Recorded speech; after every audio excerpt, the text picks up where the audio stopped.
فبأي آلاء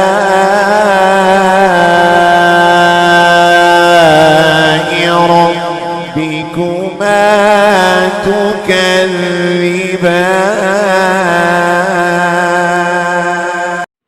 کہ کافروں کا ایک حال جو قرآن مقدس نے بیان کر دیا کہ یہ قبروں سے اٹھیں گے، کہا مومنین بھی قبروں سے اٹھیں گے، وہ لوگ بھی اٹھیں گے جنہیں اللہ تعالیٰ جنت عطا فرمائے گا وہ لوگ، اور ان کے ساتھ یہ کفار بھی اپنی قبروں سے اٹھیں گے. لیکن کفار کا حال قرآن کہتا ہے یہ جب اٹھیں گے نا تو کہیں گے ہائے خرابی، کس نے ہمیں ہماری دین سے اٹھا دیا.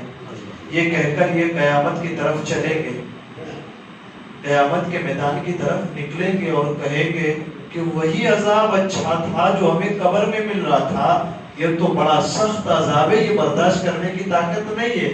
کہا کافروں ابھی تو جہنم کا عذاب دیکھا نہیں، ابھی تو قیامت کی سختیاں دیکھ رہے ہو، ابھی تو جہنمی جہنم میں جائیں گے، وہ حالات آئیں گے. کہا لیکن وہ لوگ جنہوں نے مجھے راضی کیا، کہا وہ جنہوں نے میرے احکام کو مانا، میرے نبی کی تصدیق کی اور میرے بھیجے ہوئے قرآن پر عمل کیا، کہا یہ وہ گروہ ہیں جنہیں جنتی قرار دیا گیا. اچھا کافروں کا حال بیان کر دیا نا کل، ایسے ایسے ہوں گے، ہوائیاں اڑ رہی ہوں گی ان کے چہرے کے اوپر، انہی کے مقابلے میں جنتی گروہ بھی ہوگا. کہا یہ کس انداز میں، کس کیفیت میں ہوں گے، کہاں ہوں گے، کیسے ہوں گے. قرآن ان کے حالات بیان کرتا ہے. سب سے پہلی چیز جو جنتیوں کے لیے ہوگی، کہا ان کا دل جس چیز کی خواہش کرے گا وہ اس من مانتی خواہش، وہ من مانتی نعمتوں میں ہوں گے. سبحان اللہ. من مانتی نعمتیں، کسی طرح کی کوئی روک ٹوک نہیں، کہ جو ان کا دل چاہے گا وہ وہاں چلے جائیں. نعمتوں کا کوئی حساب نہیں، ان گنت نعمتیں، قسم قسم کی نعمتیں وہاں ہوں گی. ایک سے ایک نعمت جو ان کا دل، جو ان کا نفس جس کی خواہش کرے گا وہ ان کے سامنے موجود ہوگا. اچھا اس کی مثال کیسے سمجھیں گے؟ ویسے وہاں کی نعمتوں کا حال تو یہ ہے کہ جس کا تصور کسی ذہن نے کیا نہیں، کسی آنکھ نے وہ نظارہ دیکھا نہیں اور کسی کان نے ان کی باتوں کو سنا نہیں، وہ ہے. بلکہ تصور بھی نہیں ہو سکتا ذہن سے کہ وہاں کی نعمتیں کیا ہوگی. اس کا تصور کیسے کر نہیں سکتے. لیکن ایک مثال سمجھتے ہیں کہ ہمارے یہاں کا اگر ایک سرمایہ دار ہو تو وہ جب ضیافت کا اہتمام کرتا ہے، ضیافت اپنے یہاں کسی کی مہمانی کرتا ہے، ضیافت کا اہتمام کرتا ہے، تو کتنے قسم کے کھانے بنا ڈالتے ہیں. وہاں جا کے بندہ یہ سوچتا ہے کھائیں کیا چھوڑے. ایک دوسرا ہے کہ جب وہ اہتمام کرتا ہے تو بیٹھنے کی جگہیں، باغات، اچھی اچھی کرسیاں، چیئر وغیرہ جن پر بیٹھا جاتا ہے. کہ یہ ایک عام امیر کا حال. کہ جب بادشاہ ضیافت کرے ملک کا تو پھر جب بادشاہ تو پھر تو 5 سٹار ہوٹل سے کم تو ٹھہرنے کی جگہ بھی نہیں ہوتی. کہ نہروں کے پاس، باغوں کے پاس کرسیاں بچتی ہے اور لوگ بڑے اہتمام کے ساتھ کھاتے ہیں، اور ایسا اہتمام ہوتا ہے کہ تصور بھی نہیں ہوتا جب بادشاہ کرے. ہم اس پر کہتے ہیں، قرآن اس پر کہتا ہے کہ جب ایک دنیا کا بادشاہ یہ اہتمام کر جائے تو پھر رب کائنات جب اپنے بندوں سے جن سے وہ راضی ہو ان کے لیے ضیافت کا حکم دے گا تو پھر اس کی ضیافت کا یہ کہا جاتا ہے کہ وہ جو نعمتیں ہوں گی نا اس کا تصور بھی بندہ نہیں کر سکتا. ایک انسان امیجن کرنا چاہے گا، امیجن بھی نہیں کر سکتے. وہ رب کائنات کی ذات ہے اور وہ اس کی ضیافت کا اہتمام ہے، اس کے حکم سے ہوگا اہتمام. اس لیے ہماری نظر میں بھی دنیا کی نعمتیں بعد میں ہوں کہ 40 سال میں نعمتیں ملے نہ ملے، لیکن نعمتیں وہ مل جائیں جو ہمارے رب کی طرف سے ہمیں عطا ہو. یہ چیز یہ ایک کہا. اچھا یہ بیٹھیں گے کہاں؟ زمین پہ بیٹھے ہوں گے. کہاں بیٹھے ہوں گے؟ قرآن کہتا ہے صرف یہ نہیں، جنتی اپنے بیویوں، اپنے بچوں، اپنے رشتہ دار، اپنے اہل و عیال کے ساتھ تخت پر تکیہ لگائے ہوئے بیٹھے. کہا وہ کیسے ہوں گے؟ کہا وہ جہاں بیٹھے ہوں گے نا نہریں وہاں سے روا ہوں گی. ایسے ہی نہیں ہوں گے آج جیسا ایک فوٹو لگا ہوتا ہے جہاں دریا ہو، بہ رہا ہو، سوچتا ہے انسان کہ میرا گھر وہاں پر ہو نا، ایسا سوچتا ہے. قرآن اس کی عکاسی کرتا ہے کہ تم خالی سوچتے ہو، ہم نے اہتمام اس سے زیادہ کر کے رکھا ہے ان لوگوں کے لیے جو ہمیں راضی کر کے ہمارے پاس آئے. اور اتنا پھر وہاں کیا ہوگا؟ کہا کہ وہ جنت کی نہریں جو بہ رہی ہوں گی، نہروں کے کنارے ان کے مکانات، بڑے بڑے محل ہوں گے، اور وہاں جو درخت ہوں گے ان درختوں کے سایوں میں وہ بیٹھے. اور اس کے بعد تیسری چیز کہی جاتی ہے کہ ان کے خیال میں، ان کے تصور میں جس قسم کا میوہ اور پھل کھانے کی خواہش ہو نا، خیال آ جائے کہ یہ کھانا کا، وہ اسی وقت اس کے سامنے حاصل کرے. کہا دوسرا کہ وہاں کوئی برا خیال نہیں لا سکے گا، بری چیز کا خیال نہیں لا سکے گا. کیوں نہیں لا سکے گا؟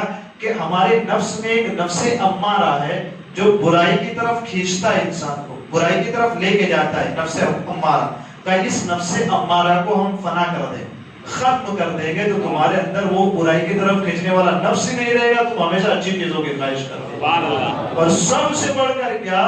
کہ سب سے بڑھ کر یہ کہ ان کا رب ان پر سلام بھیجے گا، اور جنت کے ہر دروازے سے فرشتے ان کی طرف آئیں گے اور کہیں گے کہ تمہارا رب تم پر سلام بھیجتا ہے اور تم پر رحمتیں نازل کرتا ہے. یہ جنتیوں کا حال ہوگا. تو اس حال کو ہمارے سامنے ہم کو رکھنا ہے اور اس کو دیکھتے ہوئے محنت بھی کرنی.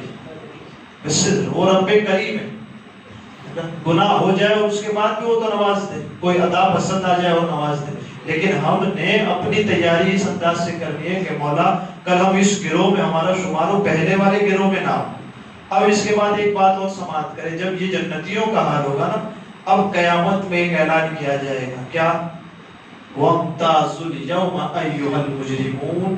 کہاں ہے وہ مجرمین جنہوں نے جرم کیا؟ آج انہیں جدا کر دو.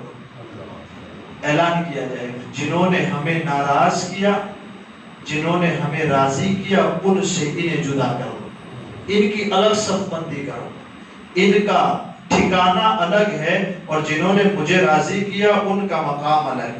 اہل جہنم کا ابتدائی حال، جیسے وہاں قبروں سے اٹھنے کا ابتدائی حال تھا نا، اٹھتے ہی کیا کہیں گے وہ، اور یہاں اب تقسیم ہوگی، جنتی اور جہنمی کی تقسیم ہو رہی. اللہ تبارک و تعالی قیامت میں اعلان ہوگا جدا کر دو مجرموں کو. کہا کن سے جدا کر دیں؟ اللہ تبارک کو کہا جاتا ہے کہ جس وقت مومن جنت کی طرف روانہ کیے جائیں گے اس وقت کفار سے کہا جائے گا الگ ہو جاؤ، جدا ہو جاؤ، مومنین سے اپنی صف الگ کر لو، اس لیے کہ تم یہاں جرم کر کے اور مجھے ناراض کر کے آئے ہو تو تم الگ ہو جاؤ. یہ ہے گا. اس کے بعد ایک مفسر فرماتے ہیں، حضرت ابو اللیث نصر بن محمد سمرقندی فرماتے ہیں اس آیت کی تفسیر میں کہ یہ جو نداء ہوئی ہے نا قیامت میں، کہا اے کافرو تم مومنوں سے جدا ہو جاؤ، اے کافرو تم مومنوں سے جدا ہو جاؤ. کیوں؟ اس لیے کہ وہ ایمان لانے کے سبب کامیاب ہو گئے. تو کافرو تم ان سے جدا ہو جاؤ، تم اپنے کفر کی وجہ سے نامراد و ناکامیاب ہو. دوسرا، اے منافقو تم مخلص اور سچے لوگوں سے جدا ہو جاؤ، اس لیے کہ یہ اپنے خلوص کے سبب اس جنت کے حقدار ہوئے اور تم اپنے نفاق کے سبب ناکامیاب اور نامراد ہو. تیسرا، اے فاسقو جو فسق کرتے ہیں تم جدا ہو جاؤ نیک لوگوں سے، اس لیے کہ یہ نیکی کے سبب اور رب کی رحمت کے سبب کامیاب ہو گئے اور تم اپنے فسق اور فجور کے سبب نامراد و ناکامیاب ہو. ایک اور قول بیان فرمایا جاتا ہے، اے گنہگارو تم جدا ہو جاؤ اطاعت کرنے والوں سے کہ یہ اطاعت کر کے کامیاب ہو گئے اور تم مجرم اور گناہ کر کے خطا کار، تو تم جدا ہو جاؤ.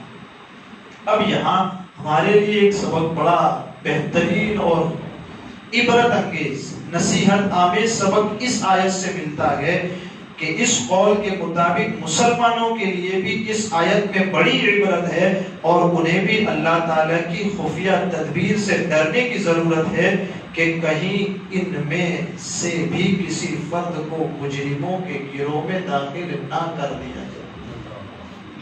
کل جب گروہ جدا ہوں گے نا، آج صبح سے شام تک گناہوں میں مشغول رہ کر کے جنت کا خواب دیکھنے والے مسلمان، ہر لمحہ اللہ اور اس کے رسول کو ناراض کر کے جنت کا خواب دیکھنے والے مسلمان، ہم اور آپ ہم سب گنہگار، ہمیں اس آیت کے اندر غور کرنا چاہیے کہ کل یہ اعلان ہوگا کہ جدا ہو جاؤ، مجرم جدا ہو جائیں، فاسق جدا ہو جائیں، منافق جدا ہو جائیں، گنہگار جدا ہو جائیں، مجرم جدا ہو جائیں.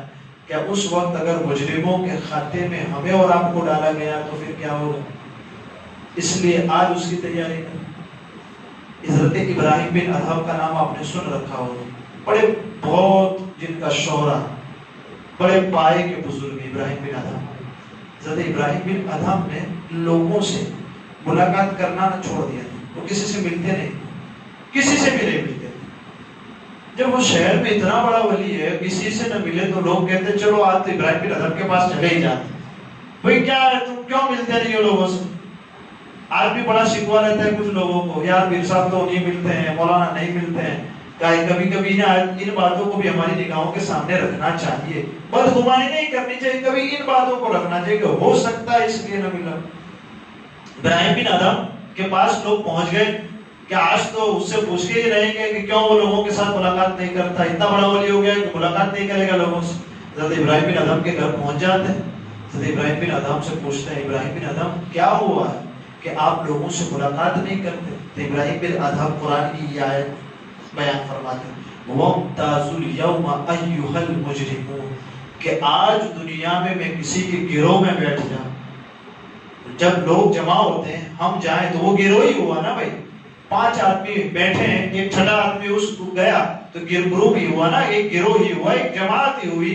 کہا میں لوگوں سے ملوں، اور جب کل قیامت میں اللہ تبارک و تعالیٰ لوگوں کی جماعت کو جدا کرے تو کہیں ایسا نہ ہو کہ خطاکاروں کے ساتھ بیٹھ جاؤں اور کل خطاکاروں میں شمار ہو جائے، مجرموں کے ساتھ میرا شمار ہو جائے۔ قرآن کی آیت مجھے کسی سے ملنے نہیں دیتی، میں یہ اکیلا رہنا پسند کرتا ہوں، کسی کے ساتھ بیٹھنا پسند نہیں کرتا۔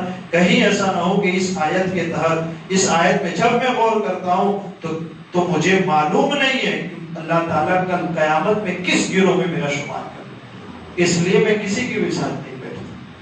تو کبھی کبھی ہم نے دوست بھی ویسے اختیار کرنے چاہیے جو ہمیں جنت کی طرف لے کے آئیں، جو ہمیں اچھائی کی طرف لے کے آئیں، جو ہمیں برائی سے روکنے کی طرف لائیں، نہ کہ برائی کے اندر پہنچا دیں۔ اس لیے ہم نے اپنے ان سب باتوں کو بھی یاد رکھنا ہے۔ بڑی ایسی آیتیں ہیں، ہر ایک آیت قرآن مقدس کی جو آیتیں 6666، اگر مومن یا کوئی بھی کسی ایک آیت پر عمل کرے نا تو وہ ایک آیت اسے جنتی بنا دے۔ وَامْتَازُوا الْيَوْمَ أَيُّهَا الْمُجْرِمُونَ پر اگر بندہ سوچ لے اور عمل کرنا ہے تو یہی آیت اس کی نجات کے لیے کافی ہو جائے، جدا ہو جائے کافر، بس دیکھ لے تو یہی، اگر یہی آیت اگر دل میں بیٹھ جائے تو انسان کی کامیابی کا سبب بن جائے۔ قرآن کی آیتیں سماعت کر لیتے ہیں۔ إِنَّ أَصْحَابَ الْجَنَّةِ الْيَوْمَ فِي شُغُلٍ فَاكِهُونَ، بے شک جنتی، جنت والے آج دل بہلانے والے کاموں میں لطف اندوز ہو رہے ہیں، خوش ہو رہے ہیں۔ ہم وَأَزْوَاجُهُمْ فِي ظِلَالٍ عَلَى الْأَرَائِكِ مُتَّكِئُونَ، وہ اور ان کی بیویاں تختوں پر تکیہ لگائے سایوں میں آرام کر رہے ہیں۔ قرآن آگے کہتا ہے لَهُمْ فِيهَا فَاكِهَةٌ وَلَهُمْ مَا يَدَّعُونَ، ان کے لیے جنت میں پھل میوہ ہوگا اور ان کے لیے ہر وہ چیز ہوگی جو وہ مانگیں گے، ہر وہ چیز ہوگی جن کی وہ خواہش کریں گے۔ سلام قولا من رب الرحیم، مہربان رب کی طرف سے فرمایا ہوا ان پر سلام بھی ہوگا۔ سب سے بڑی نعمتوں سے بڑھ کر یہ نعمت ہوگی کہ ان کے رب کا سلام ان پر ہوگا۔ اور آگے کہا جاتا ہے وَامْتَازُوا الْيَوْمَ أَيُّهَا الْمُجْرِمُونَ، کہا جائے گا اے مجرموں آج جدا ہو جاؤ۔